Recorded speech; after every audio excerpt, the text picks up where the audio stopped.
Mitosis complete हो गया था ना हमारा कल, ठीक है। तो अभी मियोसिस स्टार्ट करेंगे। माइटोसिस के पूरे पार्ट में कोई भी डाउट रहा है आपको, आपने रीड किया, एनसीईआरटी ऊपर देखी, कोई डाउट है?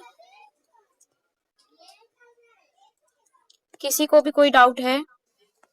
ठीक है, डायरेक्टली स्टार्ट करते हैं विद मियोसिस। अभी देखो, मियोसिस में अभी तक के माइटोसिस हम कर रहे थे। माइटोसिस कौन से सेल्स में होता है बेटा? सोमैटिक। माइटोसिस जो था वो होता था सोमैटिक सेल्स में, ठीक है। माइटोसिस कौन से सेल्स में होता है? सोमैटिक सेल्स, मतलब कि वो सेल्स जो हमारी पूरी बॉडी को बनाती है वो सब हो जाती है सोमैटिक सेल्स।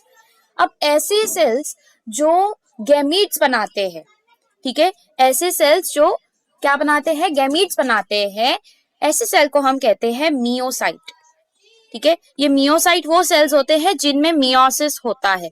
तो मियोसिस किन में होगा? जो कि गैमीट्स प्रोड्यूस करने वाले सेल्स होते हैं, गैमीट्स प्रोड्यूसिंग सेल्स होते हैं, उन्हें हम क्या कहते हैं? मियोसाइट कहते हैं, ठीक है। अब ये कौन से सेल्स होते हैं? स्पर्मेटोसाइट होते हैं, स्पर्मेटोगोनिया होते हैं, ठीक है। मेल्स में क्या होते हैं? स्पर्मेटोगोनिया होते हैं। ये सब आपको 12th की ह्यूमन रिप्रोडक्शन वाले चैप्टर में दिया है। और फीमेल्स में क्या होते हैं, किसी को पता है? कोई बता सकता है? वेरी गुड, ऊगोनियाज होते हैं। तो ये ऊगोनिया और स्पर्मेटोगोनिया बेसिकली क्या है? ये सब डिप्लॉइड होते हैं जब तक कि ये इस स्टेज में होते हैं, जब ये फर्स्ट स्टेज है इनका, ठीक है। ये सबसे पहले स्टेज में प्रेजेंट है। इस स्टेज में ये 2n नेचर के होते हैं।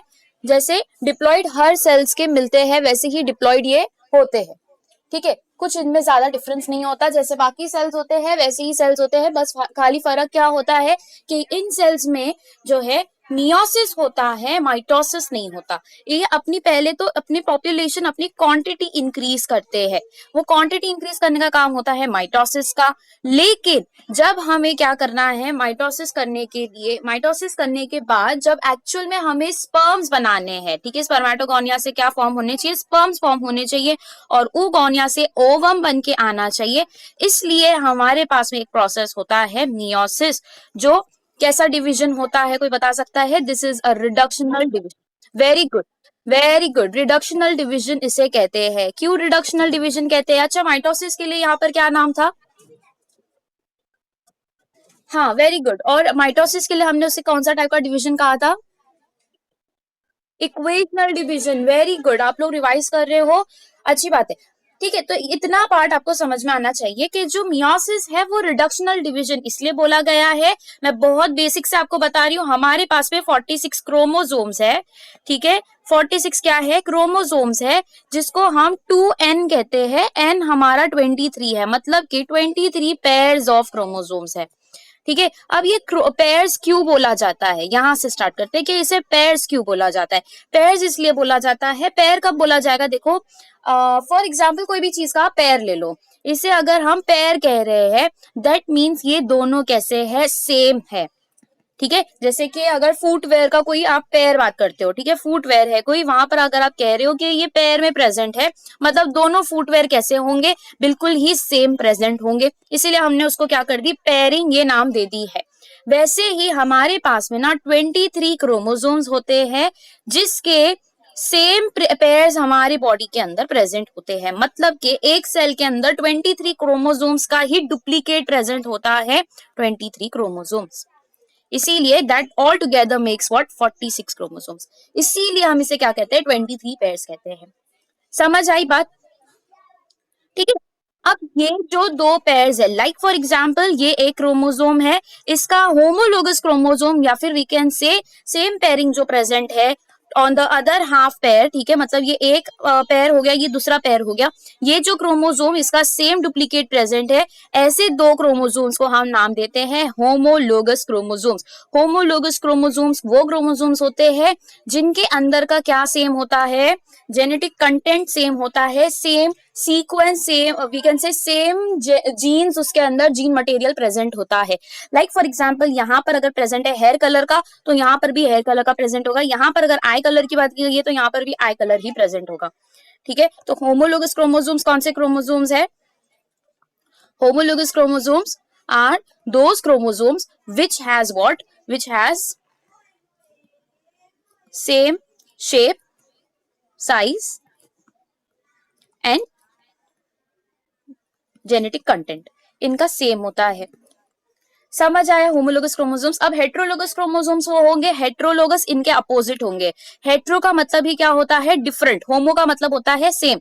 तो यहाँ पर हम बात कर रहे हैं about heterologous chromosomes. Heterologous chromosomes वो क्रोमोसोम्स होते हैं जिनके अंदर का साइज भी सेम नहीं होता, शेप भी सेम नहीं होता और जेनेटिक कंटेंट सेम तो होता ही नहीं है। ऐसे मतलब इसको हम क्या कहते हैं, लाइक फॉर एग्जाम्पल अगर मैं यहाँ पे एक और एक क्रोमोसोम बना दूं, अगर यहाँ पर इस पर्टिकुलर रीजन में जहाँ पे मैंने अभी मार्क किया वहां पर समझ लो हेयर कलर प्रेजेंट है और यहाँ पर जो है लिप कलर प्रेजेंट है, ठीक है। और ये जो पहला वाला हमने बनाया था यहाँ पर इसका जगह पर आई कलर प्रेजेंट था और यहाँ पर सपोज कर लेते हैं वी आर टॉकिंग अबाउट, ठीक है, आई कलर हो गया। We are talking about skin type, skin type कैसा है, स्किन कॉम्प्लेक्शन कैसा है, उस बारे में यहाँ पे बात की गई है। तो क्या ये दोनों होमोलोगस हुए क्या?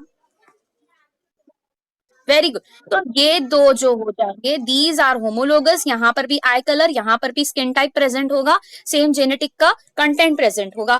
लेकिन ये दोनों कैसे हो जाते हैं, हेट्रोलोगस हो जाते हैं। ये दो टर्म समझ में आए, heterologous chromosomes and homologous chromosomes, ठीक है। अब हमें जो है रिडक्शनल डिवीजन करवाना है, ठीक है। तो अब रिडक्शनल डिवीजन जो होता है ये दो प्रोसेस में होता है। अब मियोसिस जो रिडक्शनल डिवीजन है इट हैज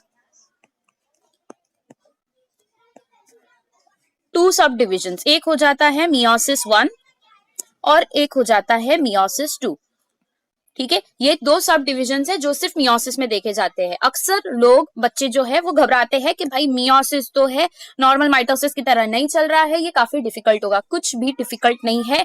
डिफिकल्ट अगर कोई चीज है, अगर थोड़ी सी लाइक कंसेप्ट अगर आपको समझना है तो वो सिर्फ और सिर्फ मियोसिस 1 का प्रोफेस 1 है। अगर आपको ये समझ में आ गया तो आगे का आपके लिए बिल्कुल ईजी है। प्रोफेस 1 समझना थोड़ा सा आपके लिए कठिन होगा अगर आप ध्यान नहीं दोगे तो, इसीलिए आज का लेक्चर ध्यान से सुनो। आज के लेक्चर में ही आपको मियोसिस पूरा अच्छे से समझ के जाना है ताकि जब आप आगे रीड करो एनसीईआरटी खुद से बैठकर तो आपके लिए सब सारे स्टेटमेंट्स इजी हो सके, ठीक है। इसलिए लेक्चर्स अटेंड करो, लेक्चर सुनो और साथ ही साथ तभी के तभी आंसर भी किया करो। थोड़ा आपका कॉन्फिडेंस बिल्ड होना चाहिए इन सब चीजों में, ठीक है। अब मियोसिस 1 के अंदर क्या है, प्रोफेस 1, प्रोफेस 1, मेटाफेस 1, ठीक है। फिर क्या आ जाएगा, वेरी गुड, और फिर आगे क्या आ जाएगा, टेलोफेज 1। वैसा ही सेम केस यहाँ पर भी देखा जाता है। क्या क्या देखा जाएगा, प्रोफेज 2, मेटाफेज 2, ठीक है, मेटाफेज 2 एंड,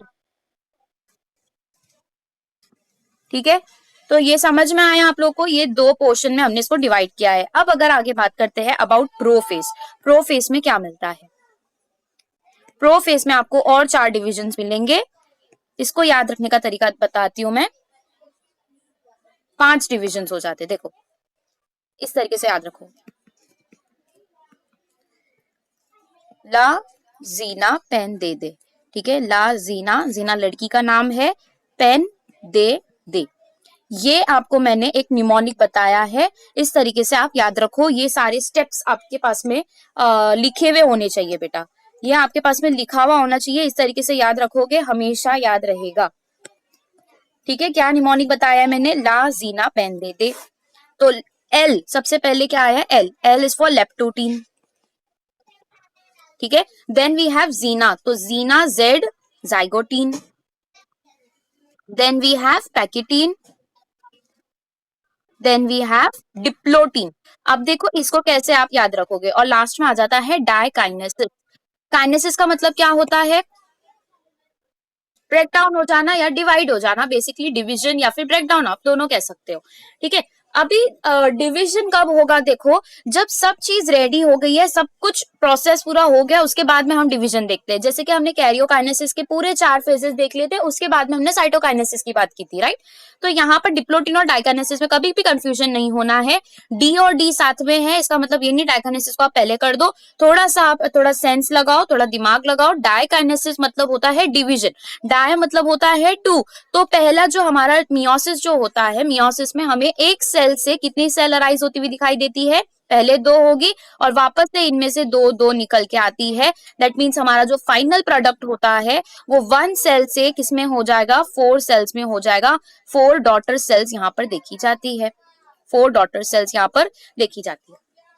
ठीक है, तो कितनी सेल्स हमें मिली इन टोटल, 4 डॉटर सेल्स मिली। तो अगर आपको डिवीजन करना है, पहला डिवीजन जो रहता है इट गिव्स राइज टू, ये पहला डिवीजन है जिसकी वजह से फर्स्ट जनरेशन बनकर आई and it was of 2 cells. ठीक है, तो पहला जो डिवीजन कंप्लीट होता है उसके बाद में हमें मिलता है डायकाइनेसिस, मतलब कि हमारा जो बेसिकली जो न्यूक्लियर का पार्ट रहता है वो डिवाइड हो जाता है, 2 पार्ट में डिवाइड हो जाता है। वो कैसे होता है उसको समझेंगे। ठीक है, तो यहाँ पर बेसिकली डिवीजन हो रहा है 2 पार्ट में। सेल का डिवीजन नहीं हो रहा है, अभी भी हम प्रोफेज में ही है, सेल का डिवीजन अभी कंप्लीट नहीं हुआ है। ठीक है, सेल का डिवीजन कब कंप्लीट होगा, टीलोफेज 1 में कंप्लीट होगा, जिसमें आपको 2 डॉटर सेल्स मिलेगी। यहाँ पर डिवीजन होगा in nuclear material. Nuclear material मतलब इन वी कैन से क्रोमोसोम्स में डिवीजन होगा। कैसे होगा समझते हैं। अब देखो लेप्टोटीन सबसे पहले आ जाता है, लेप्टोटीन। यहाँ तक सब कुछ क्लियर है क्या? अब देखो मियोसिस के बारे में क्या है, एक चीज आपकी रह गई कि जो मियोसिस होता है ये सेम माइटोसिस की तरह इसमें भी क्या होता है, G1 फेज होता है, उसके बाद में S फेज आता है। लेकिन S फेज के बाद में इसके पास में G2 फेज नहीं आता, please remember this. S phase के बाद में मियोसिस चालू हो जाता है। आपकी एनसीईआरटी में भी यही लिखा है कि आपका जो S फेज रहेगा, S फेज में क्या हो रहा होता है, कोई बता सकता है? सिंथेसिस फेज क्या हो रहा है इसमें, क्या होता है इसमें? सबसे ज्यादा इंपॉर्टेंट चीज क्या हो रही है? कोई भी आंसर? वेरी गुड, किसने आंसर किया ये? Who answer this?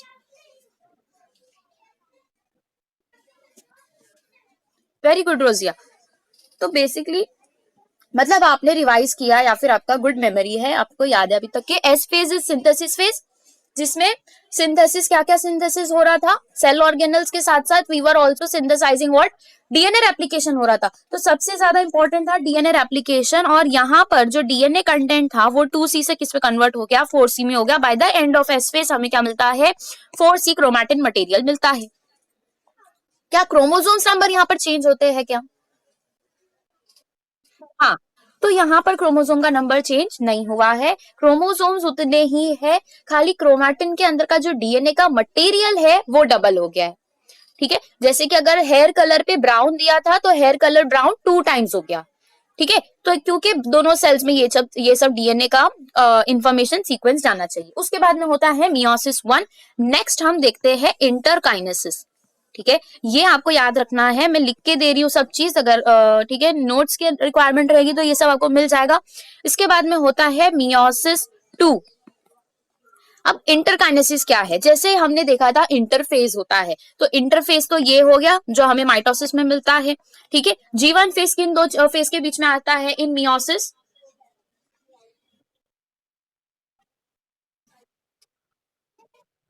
मियोसिस 2 का टीलोफेज 2 के बीच में और दूसरे साइड से एस फेज के पहले ये प्रेजेंट होता है। ठीक है, अब वैसे ही होता है इंटरकाइनेसिस। इंटरकाइनेसिस में कुछ नहीं होता है, सेल रेस्टिंग पोजीशन में होती है, क्योंकि उसने अभी एक डिवीजन कंप्लीट कर लिया है, पहला डिवीजन कंप्लीट कर लिया है, इसलिए वो अभी रेस्टिंग फेज में होती है, वो रेस्ट कर रही होती है। ठीक है, यहाँ तक समझ आया? ये सीक्वेंस बहुत इंपॉर्टेंट है बेटा, प्लीज याद रखो। एस फेज के बाद में G2 फेज मियोसिस में नहीं आता, एस फेज के बाद में G2 गैप फेज 2 जो है वो किस में आता है, माइटोसिस में आता है। अब लेप्टोटीन से स्टार्ट करते हैं। लेप्टोटीन में हमने क्या करना है, यहाँ पर ना कॉम्पैक्ट हो रहे होंगे। कॉम्पैक्ट का मतलब होता है कंडेंस हो रहे होंगे। मैंने आपको बताया था कि आपका जो न्यूक्लियर मटेरियल है वो कैसा होता है, जब नॉर्मल सेल्स में डिवीजन नहीं हो रहा होता है तो यहाँ पर एक न्यूक्लियोलस प्रेजेंट है, और जो क्या चीज है that is your this nuclear जो जेनेटिक मटेरियल है वो किस फॉर्म में प्रेजेंट होता है, it is present in form of open uncondensed form. कैसा, क्या बोल रहे हो, किसी ने कुछ बोला? तो ये कैसा फॉर्म में प्रेजेंट रहता है, अनकंडेंस्ड फॉर्म में, ओपन फॉर्म में, या फिर इलोंगेटेड फॉर्म में। इलोंगेटेड का मतलब होता है खुला हुआ है ये। ठीक है, मतलब कि इस तरीके से जो पूरा रोल किया हुआ था एक के ऊपर एक, ठीक है, ये एक के ऊपर एक पूरी तरीके से like a woollen ball roll किया हुआ था, इस तरीके से नहीं, एक ओपन थ्रेड के फॉर्म में ये प्रेजेंट होता है। तो ये कैसा हो गया, अनकंडेंस फॉर्म हो गया, या फिर we can say non compact form या फिर इलोंगेटेड फॉर्म होता है जब सेल डिवाइड नहीं कर रही होती है। तो this is the state when cell is not dividing, when cell is not dividing. Normally हमारे साथ जितने भी सेल्स है यहाँ पर इस कंडीशन देखी जाती है जब तक सेल डिवीजन में एंटर नहीं करता। जैसे ही डिवीजन के लिए उसे स्टार्ट करना होता है, जब वो डिवीजन में एंटर नहीं करता, वो कौन से स्टेट में होता है, प्लीज आंसर दिस, कौन से फेज में होता है वो? जी नॉट फेज का नाम? Very good. क्वेश्चन फेज में वो प्रेजेंट होता है, वहां पर उसे डिवीजन नहीं करना होता है तो उस फेज में चला जाता है, एग्जिट फेज भी कहते हैं उसको, वो एग्जिट हो जाता है, ठीक है। फिर वो वापस से अगर एक्टिव होना चाहे तो वो वापस से जीवन फेज में एंटर कर सकता है। तो दिस इज द कंडीशन, ये कंडीशन समझ में आ गई। अब देखो ये जो पूरा जेनेटिक मटेरियल है, ये क्या होगा जब जीन और फेज के बाद में जब इसे एंटर करना होगा in division, in any kind of division, या तो माइटोसिस हो या तो मियोसिस हो, वो किस में एंटर करेगा, it will enter into G1 phase, ठीक है। अब G1 फेज में वो एंटर किया, उसके बाद में वो गया किस में, एस फेज में। अब जैसे ही वो एस फेज में गया, वहां का जो जेनेटिक मटेरियल होगा वो हो जाएगा डबल। तो ये जो पूरा कंटेंट था, इसी के साथ साथ इसका क्या आ जाएगा, भाई आ जाएगा, इसका जेनेटिक कंटेंट जो हो जाएगा डबल हो जाएगा। क्रोमोसोम का नंबर बदला है क्या, नहीं, 2C से 4C हुआ है, 2N का 2N ही रहेगा। दिस इज योर क्रोमोसोम का नंबर जो कि 2N का 2N ही है, लेकिन जेनेटिक कंटेंट बदल गया है। मतलब कि हमारे जो इस तरीके के क्रोमैटिड्स थे, ठीक है, ऐसे कितने क्रोमोसोम्स होते हैं हमारे पास, 46 क्रोमोसोम्स होते हैं, ऐसे टाइप के 46 क्रोमोसोम्स होते हैं। वैसा ही डुप्लीकेट ये बना देता है, इसका यहाँ पर, इसका यहाँ पर, इस तरीके से ये डुप्लीकेट हो जाता है, ठीक है। तो वैसे ही यहाँ पर भी इसका डुप्लीकेशन हो रहा है, ये अभी भी एक ही क्रोमोसोम कहलाएगा, दिस इज वन क्रोमोसोम, ये मैंने कल भी आपको समझाया था। ये पता है ना सबको, कुछ डिफिकल्ट लग रहा है क्या इसमें? ठीक है। तो अब देखो लेप्टोटीन में क्या हुआ, हमें समझने में आना चाहिए कि हम अगर लेप्टोटीन में एंटर की है, मतलब इसके पहले हमारा डीएनए रेप्लिकेशन कंप्लीट हो गया है, फर्स्ट पॉइंट। अगर डीएनए रेप्लिकेशन कंप्लीट हो गया है तो इस तरीके का जो है ओपन न्यूक्लियर मटेरियल, ये अगर कंडेंस होगा तो इस फॉर्म में मिलेगा या फिर इस फॉर्म में मिलेगा, this is A, this is B, बताओ। अभी अगर वो कंडेंस होगा और क्रोमोसोम का शेप लेगा तो वो किस फॉर्म में मिलेगा, ए में या बी में? ए फॉर्म में कैसे मिलेगा, लेप्टोटीन में एंटर किए हैं, प्रोफेज 1 का फर्स्ट स्टेज है ये, और प्रोफेज 1 स्टार्ट होने के पहले हमने G1 और एस फेज किया है। मियोसिस की बात कर रही हूं मैं, मियोसिस में एस फेज हुआ है, दैट मींस वहां पर भी डीएनए का रेप्लिकेशन हुआ है। तो ए मिलेगा या बी मिलेगा? बी मिलेगा ना, क्योंकि इसका तो डुप्लीकेट बन गया ना सब जगह, यहाँ पे एक सिस्टर क्रोमैटिड बनकर आ गई ना, तो यहाँ पर इसका कौन सा पार्ट मिलेगा, बी टाइप का क्रोमोसोम दिखाई देगा। तो ये कंडेंस हुआ तो किस फॉर्म में, हल्का हल्का ये कैसा आने लगता है, क्रोमोसोम का शेप लेने लगता है, कंप्लीट शेप में नहीं आता, ठीक है। तो लेप्टोटीन में कंडेंसेशन स्टार्ट होता है। अगर आप इलेक्ट्रॉन माइक्रोग्राफ, मतलब अगर डीप में ठीक है माइक्रोस्कोप के थ्रू देखोगे तो इस तरीके के क्रोमोसोम्स जो है दिखाई देने लगेंगे, ठीक है। लेकिन वो कंप्लीट फॉर्मेशन उसका कब होता है, नेक्स्ट स्टेज में, जाइगोटीन में कंप्लीट कंडेंसेशन उसका हो जाता है, ठीक है। तो अभी तक के हमने कितने स्टेजेस पढ़ लिए, लेप्टोटीन, जाइगोट, मतलब कितने स्टेजेस हमने नाम याद किए हैं, लेप्टोटीन, जाइगोटीन, पैकिटीन, डिप्लोटीन एंड डाइपैन, ठीक है। अब देखो जाइगोटीन में क्या होगा, सेकेंड स्टेज हो जाता है जाइगोटीन, ये जाइगोटीन में तक इसका कंडेंसेशन चलता रहता है। अब दूसरी चीज जो जाइगोटीन में हो रही है, this is very important, zygotene में देखो कॉम्पैक्शन यहां से स्टार्ट हुआ, यहां पर स्टार्ट हुआ था, this is your first stage leptotene, ये कंटिन्यू चलेगा टिल जाइगोटीन, और एक पर्टिकुलर एक प्रॉपर शेप वो किस में दिखाई देगा, जाइगोटीन में दिखाई देगा। अब क्या हो रहा है, ये जो सेल्स प्रेजेंट है इनका हमने करवाना है कंडेंसेशन, ठीक है। वेट,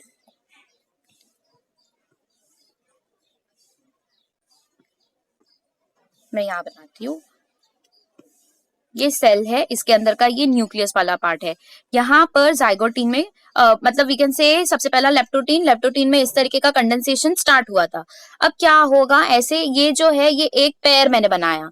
अब ये एक पेयर है, दोनों कैसे है, होमोलोगस क्रोमोसोम्स है। ठीक है, ये दोनों जो है एक जगह पर आ जाएंगे। अभी ना मैं डायरेक्टली सिर्फ और सिर्फ न्यूक्लियस बनाती हूँ। ठीक है, साइटोप्लाज्मा अलग है, न्यूक्लियस अलग है। मैं भी न्यूक्लियस बना रही हूँ ताकि आप लोगों को थोड़ा बड़ा न्यूक्लियस दिखाई दे। यहाँ पर क्या हुआ, जाइगोटिन के स्टेज में इस तरीके के क्रोमोसोम्स मिले थे। अब इसके अंदर का सपोज करते हैं ये और ये जो दो येलो मैंने बनाए हैं, these are two homologous chromosomes, और ये जो दो पिंक के बनाए हैं, these are two homologous chromosomes. तो जाइगोटीन के अंदर ये देखा जाता है कि जो दो होमोलोगस क्रोमोसोम्स है वो एक साथ आ जाते हैं। ठीक है, एक साथ आ जाते हैं।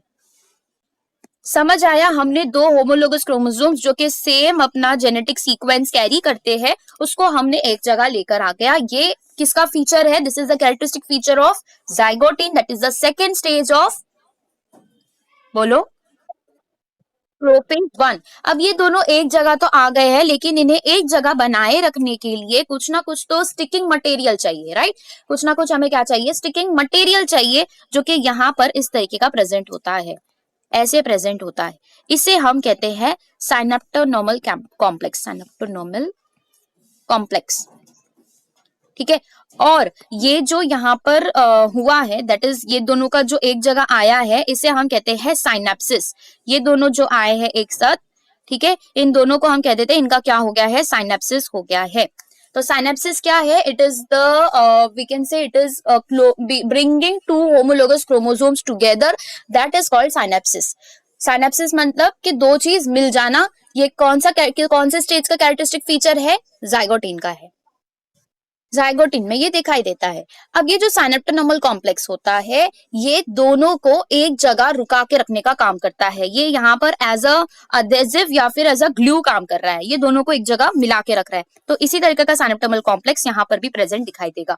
इतना समझ में आया, क्लियर है? ठीक है, अब ये पूरी तरीके से जो है क्लियरली अगर आपको साइनेप्टोनोमल कॉम्प्लेक्स देखना है तो ये नेक्स्ट स्टेज में दिखाई देता है। ठीक है, अब इसे हम बाइवेलेंट और टेट्राड, ये क्या होता है समझो। बाइवेलेंट का मतलब समझो और ये सबको आप लोग लिखो। जाइगोटीन में क्या हो रहा है, जाइगोटीन में हमारा साइनेप्सिस फॉर्म होता है, साइनेप्सिस एंड सिनेप्टोनोमल कॉम्प्लेक्स।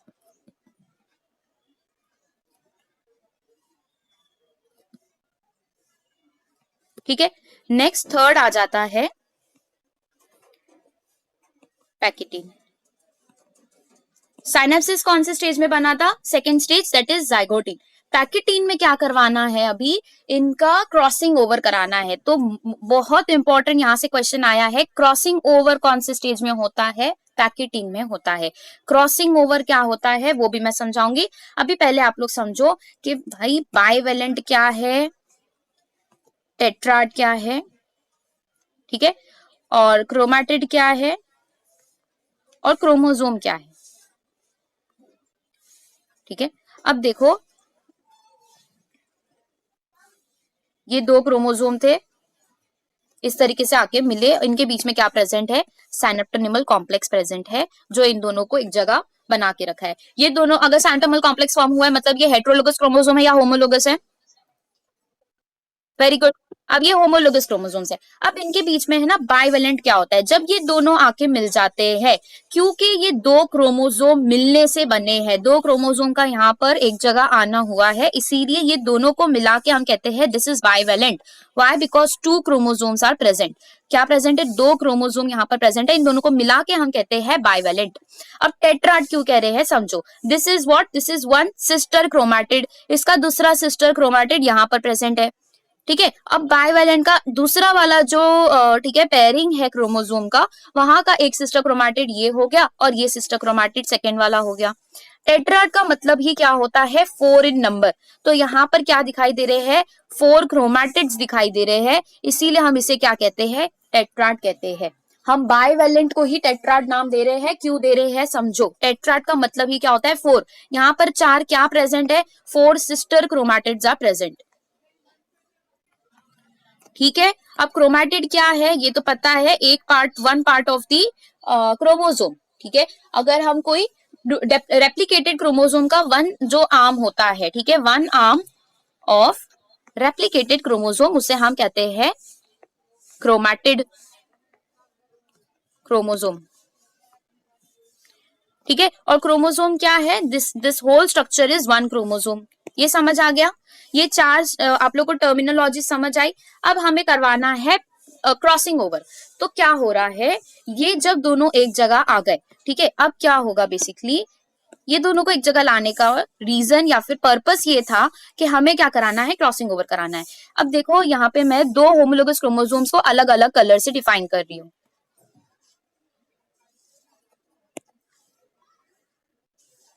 ठीक है। इसमें हमें क्रॉसिंग ओवर कराना है। क्रॉसिंग ओवर का मतलब होता है रिकॉम्बिनेशन ऑफ डीएनए। यहाँ पर क्या हो रहा है, रिकॉम्बिनेशन हो रहा है ऑफ जेनेटिक मटेरियल। तो मतलब हमें इसका कुछ कंटेंट, जो इधर पे कुछ कंटेंट प्रेजेंट है, वो इस क्रोमोसोम के अंदर इन्फ्यूज कराना है, और इसके अंदर का कुछ कंटेंट जो है वो इसके अंदर इन्फ्यूज करवाना है, ठीक है। तो इसका मटेरियल इसके साथ में फ्यूज कराना है, इसका कुछ मटेरियल इसके साथ में फ्यूज कराना है। इसे हम कहते हैं रिकॉम्बिनेशन। रिकॉम्बिनेशन, कंबाइन करना मतलब दो चीज को मिलाना, रिकंबाइन करना मतलब दो चीज जो जुड़ी हुई थी उसके अंदर हम और क्या कर रहे हैं, इन्फ्यूज कर रहे हैं, फ्यूजन करवा रहे हैं। ये समझ में आया क्रॉसिंग ओवर क्या होता है। अब क्रॉसिंग ओवर कैसे होगा, ठीक है। ये जो दो ठीक है सिस्टर, यहाँ साइड की जो दो सिस्टर क्रोमैटिड्स है जो एक दूसरे को फेस कर रही है, ये और नजदीक आएगी, ठीक है, और नजदीक आएगी, और किस तरीके का फॉर्म कर लेगी, ये इस तरीके से कुछ नजदीक आके इस तरीके का स्ट्रक्चर फॉर्म कर लेगी, ठीक है, इस तरीके का स्ट्रक्चर फॉर्म कर लेगी। तो यहाँ पर आप देख सकते हो क्या हो गया है, एक वी कैन से क्रॉस बन गया है। क्या बन गया है, एक क्रॉस बन गया है। मतलब दो चीजें ओवरलैप कर रही है। ये जो आर्म है, ये जो सिस्टर क्रोमैटिड है, इसका हाफ पार्ट इधर पर ओवरलैप कर रहा है विद दिस क्रोमोसोम, या फिर वी कैन से इस क्रोमोसोम का जो इतना पार्ट है वो ओवरलैप कर रहा है विद ग्रीन वाला क्रोमोसोम, ठीक है। ये दोनों क्या हो रहे हैं, एक दूसरे के साथ ओवरलैप कर रहे हैं, ठीक है। अब यहाँ पर क्या होगा, एक एंजाइम होता है रिकॉम्बिनेस जो यहाँ पर काम करता है।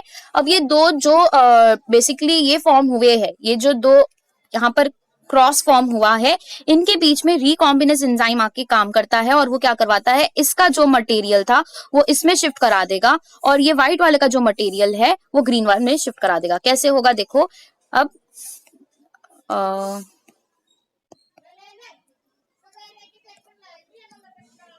ये इसका पार्ट आ गया यहाँ पर, और एक इसका पार्ट आ गया। समझ में आया यहाँ पर क्या हुआ है। तो मतलब यहाँ पर प्रेजेंट जो जेनेटिक मटेरियल था, इसके अंदर का कुछ हिस्सा अब व्हाइट में जा चुका है, और व्हाइट के अंदर का प्रेजेंट कुछ जेनेटिक मटेरियल है वो इसमें जा चुका है। क्लियर है, ये पार्ट हो जाता है ऑफ पैकेटिन। पैकेटिन में हमने क्या देखा, crossing over is the most important thing that you have to remember. Crossing over is nothing but recombination between homologous chromosomes. Recombination किसमें होगा, होमोलोगस क्रोमोसोम्स में होगा। ये दोनों कैसे क्रोमोसोम्स है, होमोलोगस क्रोमोसोम्स है। होमोलोगस क्रोमोसोम्स क्या होते हैं,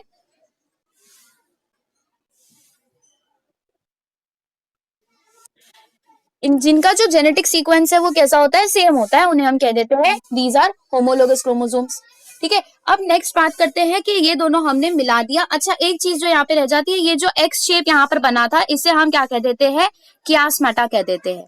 कियास्माटा, जो कियास्मा ये वर्ड है इसका मतलब ही होता है क्रॉस शेप या फिर एक्स शेप, ठीक है। तो एक्स शेप का जो स्ट्रक्चर यहाँ पर फॉर्म हो रहा है, आप लोग को समझ में आ रहा होगा, ये एक्स शेप का स्ट्रक्चर यहाँ पर फॉर्म हो रहा है, दिस इज कॉल्ड एज कियास्माटा, ठीक है। तो अब क्या हो रहा है यहाँ पर, जो बेसिकली ये जो पार्ट यहाँ पर क्रॉस ओवर हो गया है, ठीक है। अब ये क्या फॉर्म हो गया है, basically x shape structure form हो गया जिसको हम कियास्माटा कहते हैं।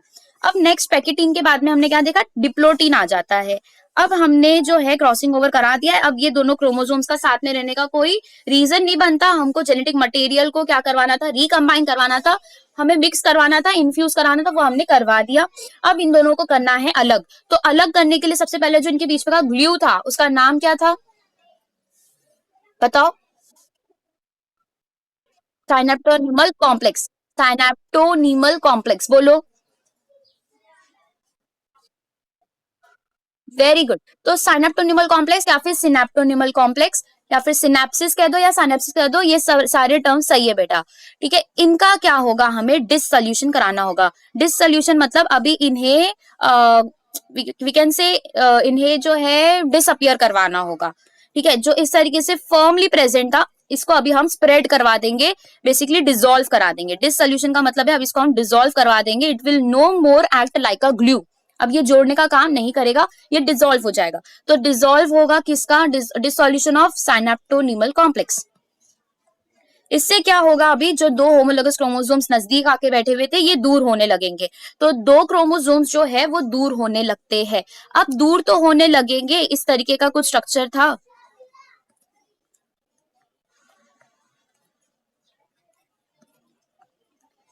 वेट,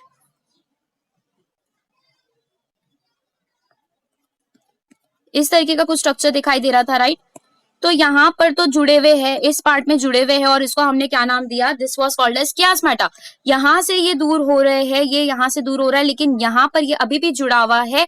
तो अब क्या होगा, जैसे जैसे वो दूर होने लगेंगे, ये जो एक्स शेप का जो बेसिकली ये जो पॉइंट है ना, ये दूर जाता जाएगा, इस तरीके का होता जाएगा। और फाइनली समझ में आया आप लोग को, ये जो पॉइंट जहां पर वो जुड़े थे वो दूर होता जाएगा, दूर होता जाएगा, और फाइनली एक टिप पर आएगा और वहां से भी वो अलग हो जाएगा। इसे हम कहते हैं what, this is called as terminalization of chiasmata. ये कहां पर हो रहा है, डिप्लोटीन में हो रहा है।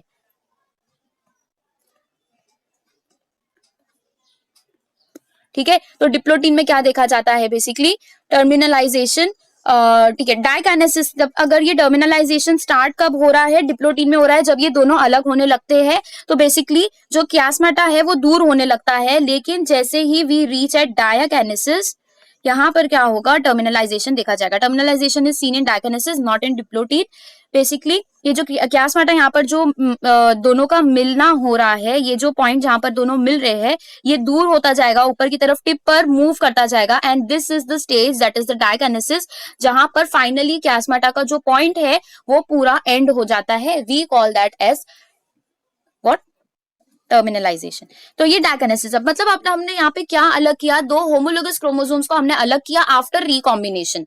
तो इसीलिए हम कह रहे हैं ये दो पार्ट में अब क्या हो गया है, डिवाइड हो गया है। ठीक है, this is called as a separation. अब डाइकाइनेसिस में और दूसरी कौन सी चीज होगी, पहला तो यहाँ पर देखा जाता है टर्मिनलाइजेशन ऑफ व्हाट। ठीक है, और दूसरी चीज जो देखी जाती है, यहाँ पर जो स्पिंडल फाइबर्स है ना वो प्रिपेयर होने स्टार्ट हो जाते हैं। स्पिंडल फाइबर्स हम क्यों प्रिपेयर कर रहे हैं, या फिर वी कैन से सेंट्रियोल्स जो है अपने काम के लिए प्रिपेयर होने लग जाते हैं। ये क्यों प्रिपेयर हो रहे हैं, क्योंकि अब ये जो दो क्रोमोसोम्स दूर हुए हैं इनको अलग भी करवाना है। ठीक है, तो पहला जो मियोसिस 1 था, इसमें मेन हमारा पर्पस या फिर मकसद ये है कि हमें जो दो क्रोमोसोम्स है उनका रिकॉम्बिनेशन करवाना है और जेनेटिक मटेरियल को एक दूसरे के साथ मिक्स करवाना है। ठीक है, इसके अंदर एक बेसिकली जो परम्यूटेशन और कॉम्बिनेशन हम देखते हैं, परम्यूटेशन कॉम्बिनेशन हम देखते हैं, जिस तरीके से कितने पेयर्स बन सकते हैं, कितने तरीके का कॉम्बिनेशन बन सकता है, तो अलग अलग कॉम्बिनेशन हम करवा रहे हैं। We call it as crossing over, इसे हम कहते हैं रिकॉम्बिनेशन। तो ये रिकॉम्बिनेशन करवाना इसका मेन पर्पस होता है मियोसिस 1 का, वो हमने करा लिया है। अब ये दो क्रोमोसोम्स को हम अलग कर देंगे। अब ये मियोसिस 1 जब कंप्लीट होगा ना, तो इसके पास में अभी भी जेनेटिक मटेरियल कैसा है, 4C प्रेजेंट है। जेनेटिक मटेरियल अभी भी कैसा प्रेजेंट है, 4C प्रेजेंट है, लेकिन जो क्रोमोसोम नंबर है वो एक यहाँ पर चला गया, दूसरा क्रोमोसोम दूसरे सेल में चला गया। ये एक सेल का पार्ट हो गया और ये दूसरे सेल का पार्ट हो गया, इसीलिए अब 2N से ये किस में कन्वर्ट हो गया, N में कन्वर्ट हो गया। समझ में आया, ये हम पूरा जब मियोसिस 1 पूरा कंप्लीट कर लेंगे तभी आप लोग को ये चीज समझ आएगी, कंसेप्ट कि कैसे हमने क्रोमोसोम का नंबर क्या कर दिया, ठीक है, हाफ कर दिया। देखो अब यहाँ पे डाइकाइनेसिस हो गया, स्पिंडल फाइबर्स फॉर्म हो गए हैं। आगे का जो मेटाफेज है, एनाफेज है, काफी सिमिलर है, कुछ भी इसके अंदर डिफिकल्ट नहीं है। मेटाफेज में क्या होगा, मेटाफेज 1 में ये जो दो क्रोमोसोम्स अलग अलग हो रहे थे ये आ जाएंगे इक्वेटोरियल प्लेट पर।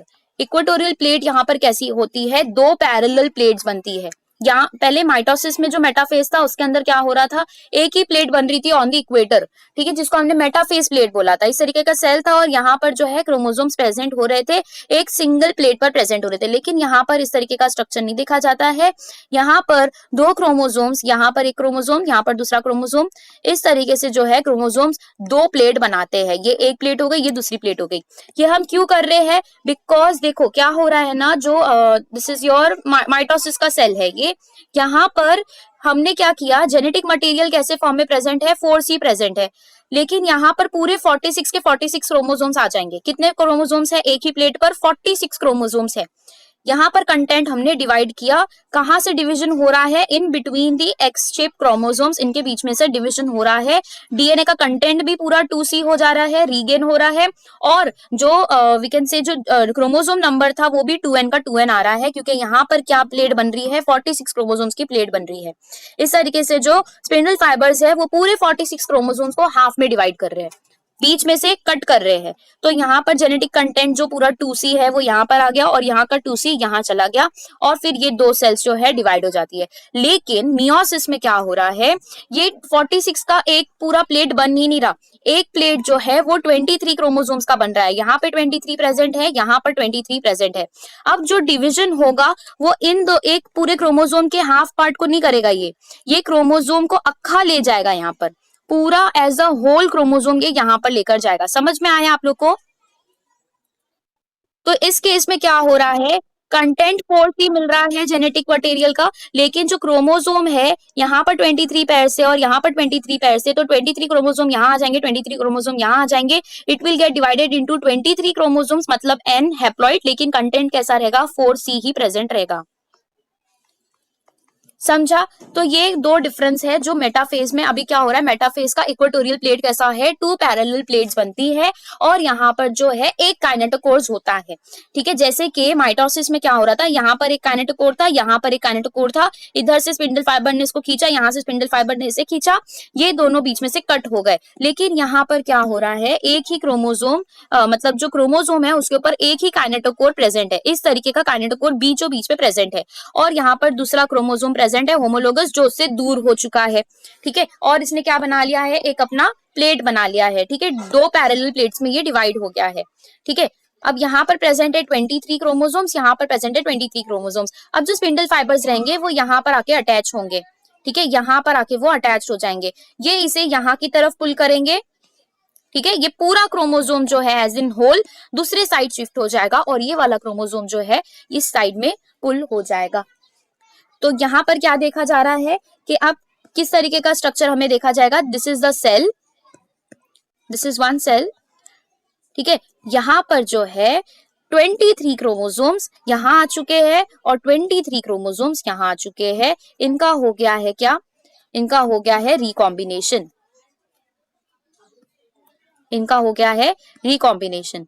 तो ये व्हाइट वाले क्रोमोसोम का हाफ पार्ट जो है, यहाँ का पार्ट यहाँ जा चुका है, और यहाँ का पार्ट जो है इसके अंदर का हाफ पार्ट यहाँ जा चुका है। तो ये कैसे कैसे क्रोमोसोम्स है, रिकॉम्बिनेंट हुए हुए क्रोमोसोम्स है, लेकिन ये कैसे हो गए, हाफ में डिवाइड हो गए। यहाँ पर 23 क्रोमोसोम्स प्रेजेंट है, यहाँ पर 23 क्रोमोसोम्स प्रेजेंट है।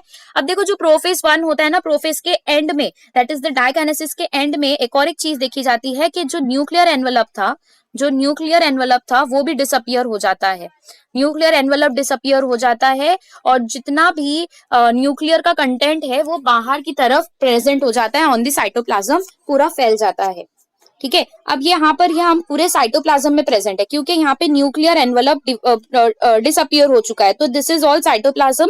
और यहाँ पर क्या आ गया है, न्यूक्लियोलस अपने अपने इस जगह पर प्रेजेंट है, वन न्यूक्लियोलस जो है अपने प्लेस पे प्रेजेंट है, यहाँ पे सेंट्रियोल्स प्रेजेंट है, और सेंट्रियोल्स अपोजिट साइड में रह के इन्होंने क्या किया, इस क्रोमोसोम्स को जो है एक एक साइड में पुल कर लिया अपोजिट पोल्स में, ठीक है। 23 क्रोमोसोम्स यहाँ, 23 यहाँ पर। अब ये पूरा साइटोप्लाज्म में प्रेजेंट है, and now we have entered, ठीक है, ये पूरा एनाफेज का पार्ट हो गया है। अब टीलोफेज में क्या होगा, ठीक है, जब जैसी ही मेटाफेज का क्या कैरेक्टरिस्टिक फीचर था, उसने दो प्लेट्स बना लिया था, इक्वेटोरियल प्लेट्स, ठीक है। एनाफेज में क्या हुआ, इन दोनों को ठीक है अपोजिट पोल्स में खींच लिया, दो जो डिप्लॉइड क्रोमोसोम्स थे वो दो पार्ट में डिवाइड हो गए, यहाँ पर एक पार्ट आ गया, यहाँ पर एक पार्ट हो गया, दिस इज एनाफेज। अब टीलोफेज 1 में क्या होगा, same as telophase in the mitosis, nuclear envelope फिर से डेवलप हो जाएगा, न्यूक्लियर एनवेलप फिर से डेवलप हो जाएगा और ये जो है इस तरीके के दिखाई देंगे। यहाँ पे इसका न्यूक्लियर एनवेलप है, यहाँ पे इसका न्यूक्लियर एनवेलप है, यहाँ पे 23 क्रोमोसोम्स प्रेजेंट है, यहाँ पर 23 क्रोमोसोम्स प्रेजेंट है। समझ आ गया सबके? अब जो टीलोफेज है, टीलोफेज के बाद में साइटोकाइनेसिस देखा जाता है। ठीक है, अब ये साइटोकाइनेसिस जो होता है बेसिकली ये काफी रैपिडली हो जाता है, मतलब जैसे ही न्यूक्लियर एनवेलप डेवलप हो जाता है साइटोकाइनेसिस भी हो जाता है एंड दे गेट डिवाइडेड। और ये जो साइटोकाइनेसिस है मैंने बताया एनिमल सेल्स में कैसा हो रहा है, आउटसाइड टू इनसाइड क्या हो रहा है, फरो फॉर्मेशन हो रहा है। ठीक है, तो इस तरीके के सेल्स में क्या हो गया, फरो का फॉर्मेशन हो गया और ये दो सेल्स इस तरीके से डिवाइड हो गए। ठीक है, अब इसके अंदर जो कंटेंट है 4C प्रेजेंट है, इस कंटेंट को हमें क्या करवाना है और हाफ करवाना है। तो नॉर्मल जैसा माइटोसिस चलता है वैसा ही यहाँ पर देखा जाएगा। क्या करेंगे हम, यहाँ पर दो सेल में डिवाइड हो गया है, हर एक सेल की सेम कहानी रहेगी। यहाँ पे 23 क्रोमोसोम्स है, यहाँ पर भी 23 क्रोमोसोम्स है, कंटेंट 4C है, यहाँ पर भी 4C है। एक सेल उठा के देख लेते हैं किस तरीके का दिखाई देगा, इस तरीके का न्यूक्लियर एनवेलप दिखाई दे रहा है। अब ये जो मियोसिस 2 है इसके पहले इंटरकाइनेसिस होता है। इंटरकाइनेसिस में कुछ नहीं, वहां पे रेस्टिंग फेज होता है, काफी थोड़ी देर के लिए ये होता है। यहाँ पर इंपॉर्टेंट चीज ये है कि इंटरकाइनेसिस में कोई भी रेप्लिकेशन ऑफ डीएनए नहीं होगा। इंटरकाइनेसिस को प्लीज इंटरफेस के साथ में कंफ्यूज मत करना, इंटरफेस अलग है, इंटरकाइनेसिस अलग है। ठीक है, इंटरकाइनेसिस कब हो रहा है, किन दो फेज के बीच में इंटरकाइनेसिस प्रेजेंट है, बोलो। मियोसिस 1 एंड मियोसिस 2 के बीच में प्रेजेंट है। दैट मीन्स टीलोफेज 1 और प्रोफेज 2 के बीच में जो है क्या आता है, इंटरकाइनेसिस आता है। इंटरकाइनेसिस जो है किन दो चीज के बीच में प्रेजेंट है, ठीक है, टीलोफेज 1 एंड प्रोफेज 2 इनके बीच में जो प्रेजेंट होता है दैट इज इंटरकाइनेसिस। मतलब कि मियोसिस 1 और मियोसिस 2 के बीच में जो प्रेजेंट होता है that is interkinesis. Please remember, questions गलत करके मत आना। यहाँ पर कंटेंट किस तरीके का दिखाई देगा, इस तरीके की सिस्टर क्रोमैटिड्स दिखाई देगी। ठीक है, कितने क्रोमोसोम्स प्रेजेंट होंगे इसके अंदर, बोलो। Very good, very good, 23 chromosomes यहाँ पर प्रेजेंट है। नॉर्मल प्रोफेज 2 जो है सेम, अभी जो मियोसिस 2 है that is same as mitosis. Prophase 2 में क्या होगा, न्यूक्लियर एनवेलप फिर से क्या होगा, डिसइंटीग्रेट होगा। ठीक है, डिसइंटीग्रेट होगा और जो है ठीक है, बेसिकली क्या होता है ना, जब मियोसिस 1 खत्म होने वाला रहता है क्योंकि साइटोकाइनेसिस हो चुका है, अब थोड़े से रिएक्शंस की वजह से क्या होता है, जो क्रोमोसोम्स है वो वापस से अनकंडेंस होना या फिर खुलना स्टार्ट कर देते हैं। तो थोड़े बहुत वो खुलने स्टार्ट हो जाते हैं, तो प्रोफेज 2 में उसको हम पूरा कवर कर लेते हैं। मतलब कि यहाँ पर वापस से कंडेंसेशन पूरी तरीके से कॉम्पैक्ट हो जाते हैं जो क्रोमोसोम्स होते हैं वो। तो यहाँ पर कंडेंसेशन ऑफ डीएनए या फिर क्रोमोसोम्स इसलिए लिखा है क्योंकि जो साइटोकाइनेसिस हुआ मियोसिस 1 के बाद, उसके बाद में जो क्रोमोसोम्स होते हैं वो ऑटोमेटिकली वापस से खुलना स्टार्ट कर देते हैं। तो उसे वापस से कॉम्पैक्ट करने का जो प्रोसेस होता है वो प्रोफेज 2 में देखा जाता है। ठीक है, अब मेटाफेज 2 में क्या होगा, ये सब डिसइंटीग्रेट हो गए हैं, गोल्गी अपैरेटस वगैरह सब जा चुका है। मेटाफेज 2 में they will form metaphase plate same as it was seen in metaphase plate, जो कि हमें मेटाफेज में दिखाई दिया था ऑफ माइटोसिस। मेटाफेज प्लेट बना देंगे, स्पिंडल फाइबर्स डेवलप होने स्टार्ट हो रहे हैं। एनाफेज में उन्हें हम क्या करेंगे, दो पार्ट में डिवाइड करेंगे, दे विल गेट सेपरेटेड। किसको सेपरेट कर रहे हैं हम, separation of what, separation of, बोलो कौन सी दो चीज को कर रहे हैं। जो एकदम एग्जैक्ट आंसर देगा ना बेटा वही मेरे को, मेरे हिसाब से वही सही से पढ़ाई कर रहा है। और बेटर, कौन से क्रोमैटिड्स, वेरी गुड। अरबाज, आलिमा बहुत अच्छे से आंसर कर रहे हो, रोजिया बहुत अच्छे से आंसर कर रहे हो। तो क्या हो रहा है यहाँ पर, separation of sister chromatids takes place. ठीक है, तो बेसिकली यहाँ पर जो इस तरीके का ठीक है सिचुएशन थी, ये न्यूक्लियर एनवेलप डिसइंटीग्रेट हो गया है। ठीक है, और प्रोफेज 1 के बाद में जब मेटाफेज हुआ, they will get arranged into what, simple one metaphasic plate like this. और यहाँ पर से सेंट्रियोल्स बन गए हैं। ठीक है, ये सेंट्रियोल्स में से स्पिंडल फाइबर्स निकल के आ जाएंगे इन एनाफेज और वो इसे क्या कर देंगे, ठीक है, it will get attach to the kinetochores और इसे वन साइड एंड इसे वन साइड डिवाइड कर देंगे। It will be seen like this. ठीक है, जब ये अलग होते हैं तो ट्रेलिंग ऑफ आर्म्स देखा जाता है। ट्रेलिंग ऑफ आर्म्स मतलब इस तरीके के जो क्रोमोसोम्स होते हैं इस तरीके के दिखाई देते हैं, और जो स्पिंडल फाइबर्स होंगे वो यहाँ पर अटैच्ड होंगे, इसे इस साइड में पुल कर रहे होंगे, दूसरे साइड में पुल कर रहे होंगे। समझ आया? तो ये सेम एनाफेज था, और फिर एनाफेज के बाद में क्या देखा जाता है? टीलोफेज। टीलोफेज में क्या हो रहा है? वापस से फॉर्मेशन हो रहा है, reformation of nuclear envelope, nuclear membrane. ठीक है, अब यहाँ पर जो जेनेटिक कंटेंट है वो कितना देखा जा रहा है, बताओ जेनेटिक कंटेंट कितना है? 2C है या 4C है?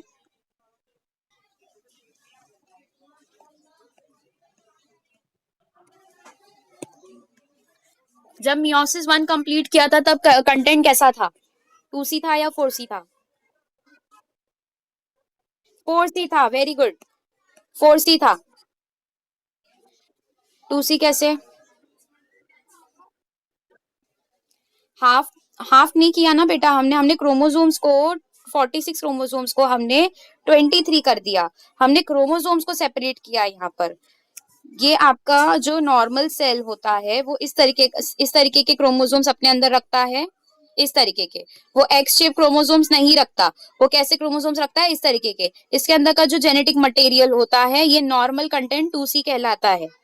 ठीक है, जब हम एस फेज कर देते हैं, सिंथेसिस फेज कर देते हैं, तो हम जेनेटिक कंटेंट को डबल कर रहे होते हैं। ये डबल हो गया मतलब इसी का सेम डुप्लीकेट बन गया है यहाँ पर। ठीक है, वो बॉडी डबल कहते हैं ना, बॉडी डबल होता है, वैसा ही यहाँ पर उसका बॉडी डबल बन गया है, सेम डुप्लीकेट हो गया है वो। तो नाउ ये कंटेंट 2C था, तो ये दूसरी बार भी आ गया। ये कितना हो गया बताओ, आंसर करो। ये 4C हो गया। तो अभी जब हमने मियोसिस 1 किया तो हमने उसको यहां से डिवाइड किया था या फिर होमोलोगस क्रोमोसोम्स को सेपरेट किया था? तो मतलब ये तो एज इट इज यहाँ पर गया, ये वाला भी एज इट इज यहाँ पर गया। इसका भी कंटेंट कैसा है? 4C है। इसका भी कंटेंट कैसा है? 4C है। समझा? लेकिन जब हमने मियोसिस 2 किया तब हमने इसे यहां से डिवाइड किया और ये एक सेल में गया, ये दूसरी सेल में गया। वैसा ही केस इस सेकंड पेयर में दिखाई देता है। ये एक सेल में गया, ये दूसरी सेल में गया। This is second cell, this is first cell, this is third cell and this is 4 cells. 4 daughter cells बनकर आई। इनके अंदर का कंटेंट कैसा होगा? रोजिया आंसर करो।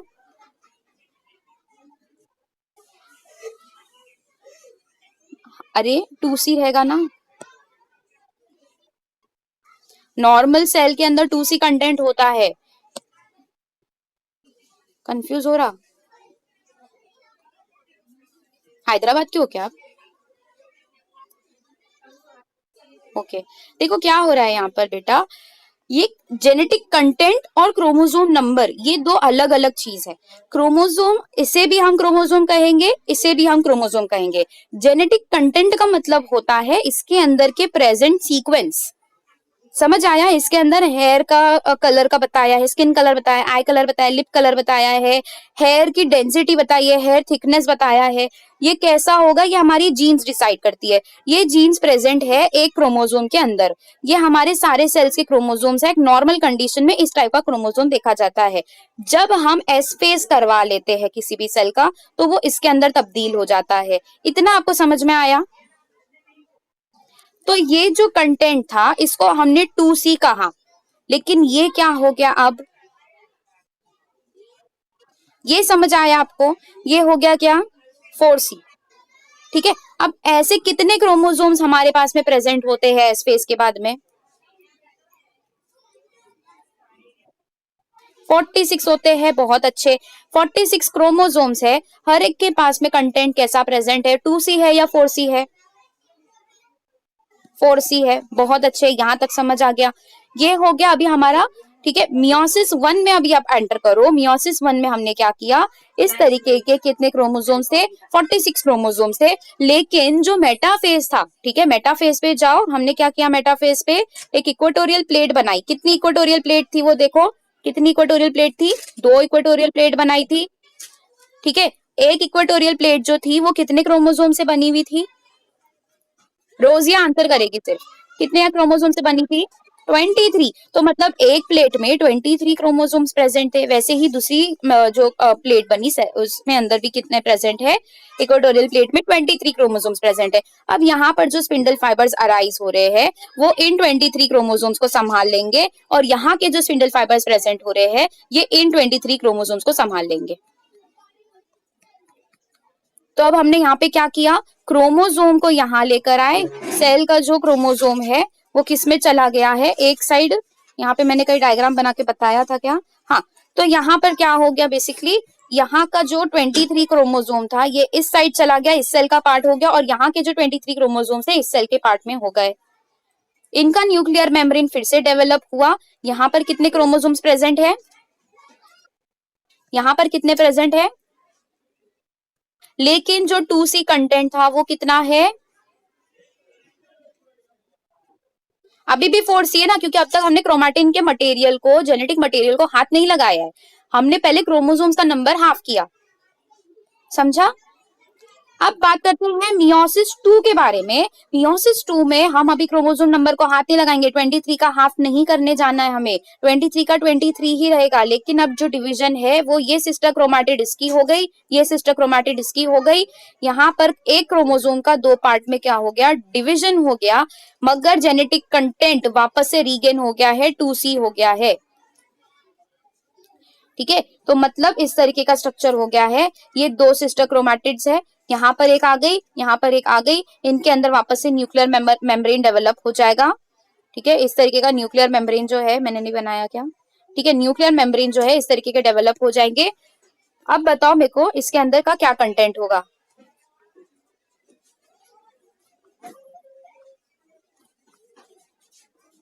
बताओ। यहाँ पर 2C है, यहाँ पर भी 2C है, क्रोमोसोम नंबर कितने हैं, समझ में आया। अभी कोई डाउट है किसी को, समझ में आया। 2C 4C से 2C कैसे हुआ, यहाँ पे 2C हो गया। अभी क्रोमोसोम नंबर कितना है, N है, दैट इज योर 23 है। अब मियोसिस के क्या सिग्निफिकेंस है, सबसे इंपॉर्टेंट जो है मैं अभी बता रही हूँ, याद रखना, भूलना नहीं, कि ये एक खुद कैसा है, रिडक्शनल डिवीजन है। रिडक्शनल डिवीजन है मतलब यहाँ पे क्रोमोसोम का नंबर हाफ हो रहा है, लेकिन इसका यूज क्या है, यूज टू मेंटेन या फिर preserve chromosome number. Chromosome number preserve रखने के लिए ये रिडक्शनल डिवीजन हुआ। मतलब आपने क्रोमोसोम को हाफ किया और फिर भी क्रोमोसोम का नंबर प्रिजर्व है, मतलब नेक्स्ट जो प्रोजेनी आएगी, नेक्स्ट जो ऑफस्प्रिंग आएगी, जो नेक्स्ट जनरेशन बनेगी जाइगोट के फॉर्म में फर्टिलाइजेशन होने के बाद, उसके अंदर हाफ क्रोमोसोम था, फिर भी उसके अंदर क्रोमोसोम नंबर प्रिजर्व था। वो जो रिडक्शनल डिवीजन हुआ गैमीट्स के अंदर, ठीक है, वो रिडक्शनल डिवीजन से क्रोमोसोम नंबर तो हाफ हो गया, लेकिन जो नेक्स्ट प्रोजेनी आएगी उसके अंदर भी सेम क्रोमोसोम नंबर देखा जाएगा जो कि पेरेंट्स के अंदर देखा जाता है, दैट इज 46 क्रोमोसोम्स। ये कैसे हो रहा है, कोई बता सकता है, कोई भी? देखो, हमने सेल के अंदर 23 कर दिया, हाँ, वेरी गुड, बहुत इजी है, बहुत इजी है, यही आंसर है इसका। 23 कहाँ से आ गए, मेल में से आ गए, 23 कहाँ से आ गए, फीमेल में से आ गए। तो ये मेल का सेल है, ये फीमेल का सेल है। अब ये जो फीमेल का सेल है ये इसके साथ में फ्यूज करेगा, ये इसके साथ में फ्यूज करेगा, क्या बन जाएगा, सेल का नंबर वापस से 46 हो जाएगा। अगर ये रिडक्शनल डिवीजन नहीं होता, 46 के सेल्स बनते, गैमीट्स भी जो है 46 क्रोमोसोम्स के बनते, तो ये 46 और ये 46 92 का ऑफस्प्रिंग देखा जाता। ऑफस्प्रिंग मतलब जो नेक्स्ट जनरेशन फॉर्म हो रही है उनके अंदर कितने क्रोमोसोम्स देखे जाते हैं, 92, विच इज रॉन्ग, इस तरीके से नहीं होना चाहिए। तो खुद एक रिडक्शनल डिवीजन है, लेकिन फिर भी ये किसकी तरह काम कर रहा है, क्रोमोसोम नंबर प्रिजर्व करने का काम कर रहा है इन द ऑफस्प्रिंग। ये सबसे इंपॉर्टेंट काम होता है मियोसिस का। क्लियर है यहाँ तक के? और फिर और इसके अंदर क्या है कि इसके थ्रू जो है वेरिएशंस भी होते हैं। तो सेकंड यूज इसका ये हो जाता है कि वेरिएशंस हो रहे हैं। वेरिएशंस मतलब कोई भी चेंजेस आना। वेरिएशंस मतलब क्या हो रहे हैं यहाँ पर, चेंजेस, कोई भी तरीके के चेंजेस आना। अब ये चेंजेस कैसे आ रहे हैं, हमारे पूरे मियोसिस में कोई चीज चेंज होती हुई हमने कहाँ देखी है, क्रॉसिंग ओवर, वेरी गुड। तो क्रॉसिंग ओवर में क्या हो रहा है, बेसिकली जेनेटिक का कंटेंट बदल रहा है, मतलब डीएनए का सीक्वेंस बदल रहा है। मतलब कि अभी हमें जो है, एक हमने ये आपने सुना है, एक रिसेसिव होता है, एक डोमिनेंट होता है जीन। एक रेसेसिव जीन होता है, एक डोमिनेंट जीन होता है। सपोज कर लेते हैं ब्राउन कलर जो है ये कैसा है, रेसेसिव है। ब्लैक कलर जो है ये डोमिनेंट है। हेयर कलर की बात कर रहे हैं, ब्राउन कलर रेसेसिव है, ब्लैक कलर डोमिनेंट है। ठीक है, तो अगर ऐसा कोई क्रोमोसोम था जिसके अंदर ब्राउन का था प्रेजेंट, ठीक है, ब्राउन जो रेसेसिव है, ठीक है, और ब्लैक जो डोमिनेंट है, ठीक है, इसके अंदर पहले प्रेजेंट था ब्राउन रेसेसिव का, ठीक है, लेकिन अब यहाँ पर क्या हो गया, यहाँ पर हो गया क्रॉसिंग ओवर, इसके साथ में क्रॉसिंग ओवर हो गया। क्रॉसिंग ओवर होने की वजह से अब यहाँ पर दूसरे होमोलोगस क्रोमोसोम का पेयर आके बैठ गया, और इसके अंदर जो जीन है वो ब्लैक कलर की है, जो कि डोमिनेंट है। तो अब ये अगर जीन जाके फ्यूज होगा विद द फीमेल ओवम, तो क्या होगा, ब्लैक कलर डोमिनेंट दिखाई देगा इन द ऑफस्प्रिंग। ऑल दो हो सकता है कि जो पेरेंट हो, जो फीमेल हो, उसके अंदर ब्राउन कलर हो।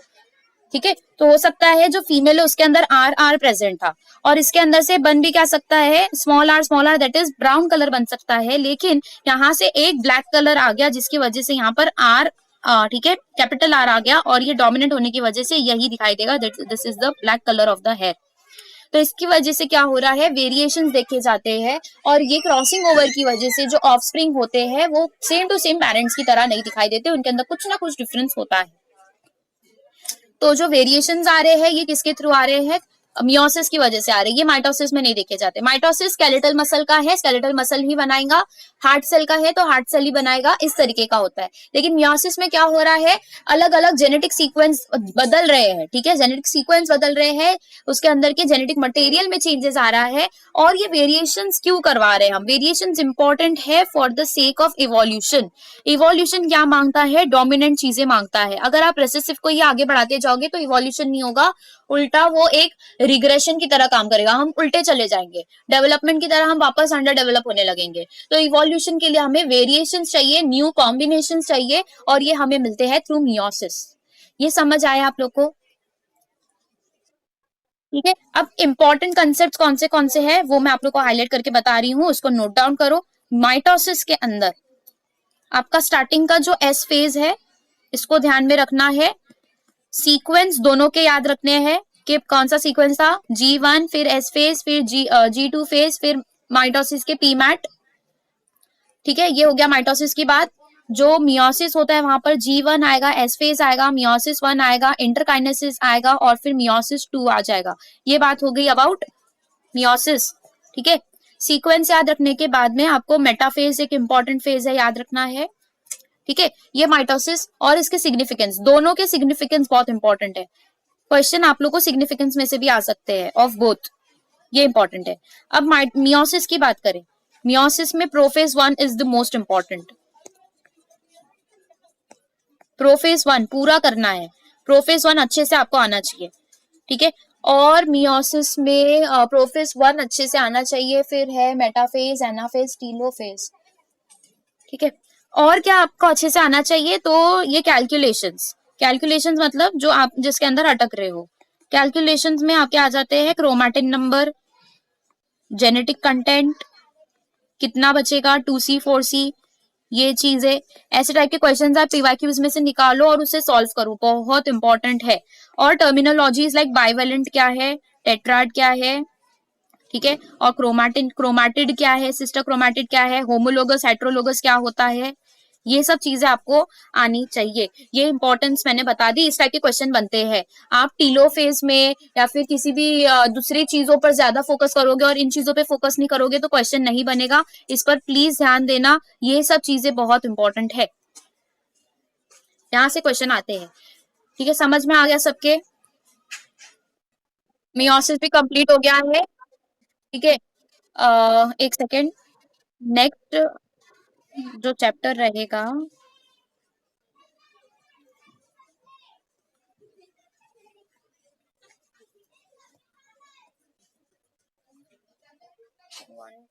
तीन चैप्टर्स हमारे हो गए ना, तो शायद नेक्स्ट चैप्टर हम जो है लिविंग वर्ल्ड कर लेंगे और फिर बायोलॉजिकल क्लासिफिकेशन करेंगे।